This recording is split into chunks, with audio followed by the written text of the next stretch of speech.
This prisoner stared at a milk carton every day. He tore off the film from the carton.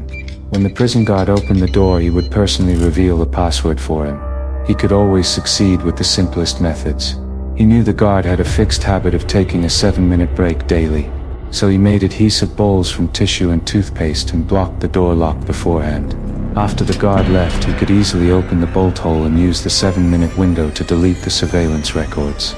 He then crawled into the ventilation duct, and at the moment his accomplice detonated a car, he hid under a fire truck to escape. This was his 15th successful prison break. His job was to test the security systems of all prisons. When he arrived at the rendezvous point, the contact person roughly knocked him unconscious.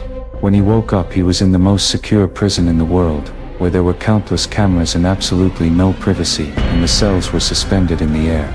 He called the guards, desperately trying to prove his identity to everyone, but they all thought he was crazy. It was then that he realized he had fallen into a trap, but the prison was heavily guarded. Escaping alone was absolutely impossible. In despair, he vented his anger on a fellow inmate. The two wrestled and were sent to the isolation room. When the strong light shone, the isolation room instantly turned into a scorching hell. He endured the sharp pain and groped on the ground, finding the rivet a fatal flaw. It turned out he had secretly colluded with Emil a long time ago.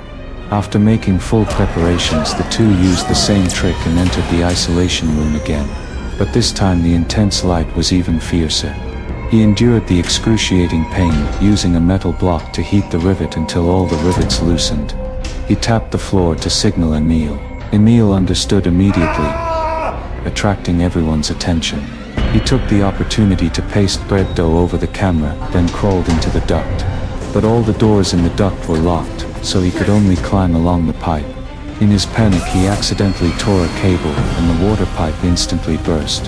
He could only swim upstream in the darkness.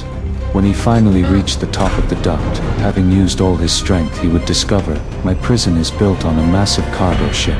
A custom prison I spent 20 years deliberately creating just for him. Welcome.